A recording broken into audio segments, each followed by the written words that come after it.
지난 4월 30일 체코의 입찰 제안서를 최종적으로 제출한 한수원은 지금 그로 말미암아서 우리나라는 당연히 수출할 것으로 생각하면서 꿈과 희망에 부풀어 오르고 있습니다. 최소한 6월 말이나 7월 중순에는 결말이 날 모양입니다. 입찰 제안을 한 나라는 한국과 프랑스 두 나라입니다. 당연히 한국이 30조 원 규모로 제안을 했다 하지만 가격에서 프랑스를 앞다할 것으로 예상이 되기 때문에 한국에서는 우리가 지금 유력한 후보로 생각을 하고 있습니다. 한국이 굉장히 싸게 제안을 할 것이라고 예상을 했기 때문에 체코 정부에서는 한국과 그동안 꾸준한 교류를 쌓아왔습니다. 체코 공무원들이 한국의 유력 대상 기관들을 여러 차례 방문해서 협의도 진행을 했던 것이 사실입니다. 체코는 러시아형 BBER 원전을 보유한 나라입니다. 서방국의 원전이 아니죠.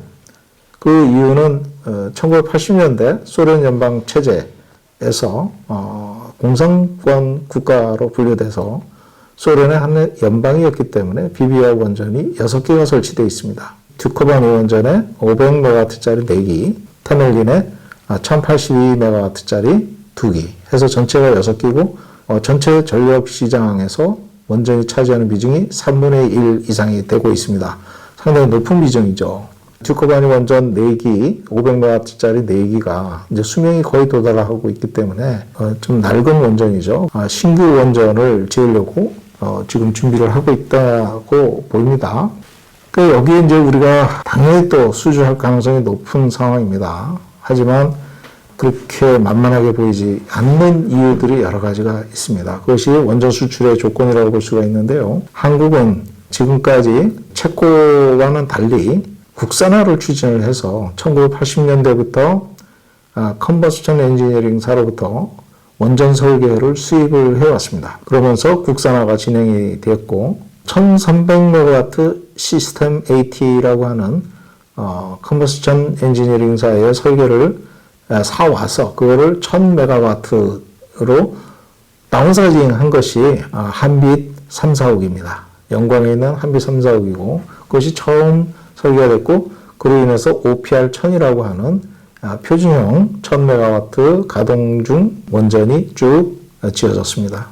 이후에 1400MW로 우리나라도 용량을 격상했는데 80년대 이후에 ABBC라는 회사가 다시 시스템 AT 플러스라고 하는 1400MW짜리 모형을 개발했는데 그것이 우리나라의 세울 1, 2호기 또는 신고리 3, 4호기에 차세대 원자로로 1400MW로 격상을 해서 그것을 이제 적용하게 되었는데 이거는 미국에서 설치된 원전은 없습니다.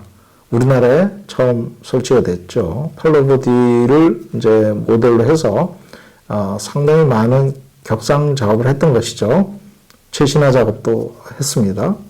신고리 3, 4호기에 이것이 설치되고 그것을 모델로 즉 참조 발전소로 해서 우리가 바라카 원전이라고 UAE의 원전 4기를 수출하게 됩니다.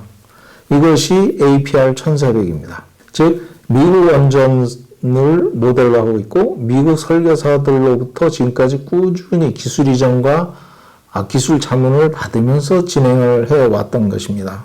지금 체코 원전에 들어가는 것이 만만치 않은 것이 APR 1000이라고 하는 1000MW짜리 어드밴스드 파워 리액터 APR 1000이 이제 들어가는데 이게 지금까지 지어진 원전이 없다는 것입니다. 그 이유는 지금까지 개발된 1000MW 한빛 원전부터 내려오는 OPR 1000과 그 다음에 APR 1400의 혁신형 내용이 기능이 들어가고 유럽의 신규 안전 요건까지 모두 다 포함되어야 됩니다. 그러다 보니까 상당한 신규 설계가 진행이 돼야 된다는 것입니다. 지금까지는 복제 설계와 리프로덕션 쪽으로 우리나라 원자력 산업계회가 투쟁 체계가 진행이 되어 왔고 또 그 체계로 굳어져 있는데 그러다 보니까 3자 검토 기능도 없고 독자적인 창의력이 있는 설계가 상세 설계 단계까지 반영이 돼서 새로운 노형을 만들 수 있는 그런 수행 체계가 아니고 복제 설계가 가능한 거기에 유리한 조건으로 수행 체계가 구성이 되어 왔었다. 그런데 지금 그 OPR 1000의 개선된 기능, 그 다음에 1400, APR 1400의 혁신형 기능, 그 다음에 유럽에서 요구하는 대형 시스템, 이런 것들이 한꺼번에 어물려서 새로 설계를 진행하면서 시행착오를 굉장히 겪을 가능성이 되게 높기 때문에 프로젝트 위험성이 너무 크다는 것입니다. 또한 한수원이 우리나라는 구매 행위를 해요. 어떤 구매 단계, 상세 설계라든가 제작 시공 단계에서 이 기술적으로 관리되기보다는 관료적으로 관리가 되기 때문에 굉장히 취약한, 특히 기관 간의 연계 사항들을 기술적으로 해결하기 쉽지 않은 그런 근본적인 문제가 있습니다. 즉 설계자가 구매와 시공을 관리하는 것이 아니고 그냥 한수원이 시키는 대로 너는 설계하고 너는 시공하고 너는 제작해라. 또 제작 납품해라. 그러면 제작하는 데는 설계를 모르고 시공하는 데도 설계를 모르고 발주하는 쪽도 설계를 모르고 그럼 설계는 문서만 생산하고 이런 시스템에 있어 종합관리가 기술적으로 관리되지 않고 관료적으로 관리되기 때문에 이런 것들이 지금 혁신형으로 가기 위한 여러 가지 제반 여건들이 굉장히 취약하고 이런 수행 체계까지 변화시키면서 수출하기에는 하루아침에 가능한 일이 아니라는 것입니다. 그래서 체코 원전 수출로 예상되는 시행착오 이런 것들로 인해서 지금 상당한 적자를 볼 가능성이 높습니다. 그거를 누가 책임질 것이냐 하는 것입니다. 미국 웨스팅하우스가 대표적인 사례입니다. 프랑스 아레바, 프라마톰 대표적인 사례입니다. 이들이 다 해외에 나가가지고 수출하다가 그냥 여러 번 부도가 났어요. 한두 번이 아닙니다. 그렇게 부도가 날 수밖에 없었던 것은 후쿠시마 이후에 특히 개선된 안전 요건들을 반영하면서 대규모 설계 변경이 포함되는 그런 프로젝트를 무리하게 추진하다가 결국은 회사가 적자로 부도가 나는 그런 상황들이 일어나고 있는데 그런 것들이 우리나라라고 예외가 아니라는 겁니다. 지금 유럽에 들어가는 거는 대규모 설계 변경이 포함되어 있고 우리랑 같이 협력해서 지금까지 해왔던 프랑스나 미국이 지금 경쟁사가 되어 있습니다. 그런 쪽에서 제대로 된 기술적인 협력을 받을 수가 있으면 좋겠지만 지금 그렇지 않다는 것입니다. 독자적으로 하겠다. 상당히 취약하다.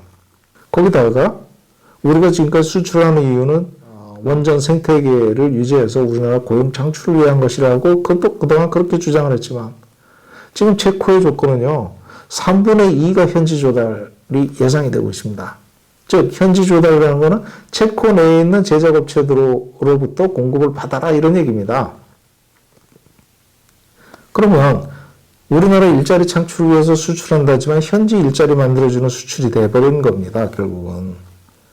이거는 국가가 나설 일이 아니라 기업이 추진하고 이득도 가져가고 위험도 감수하고 이렇게 해야 될 일이지 국가 세금으로 적자난 걸 보전한다라면 이거는 그런 일은 진짜 없어야 됩니다.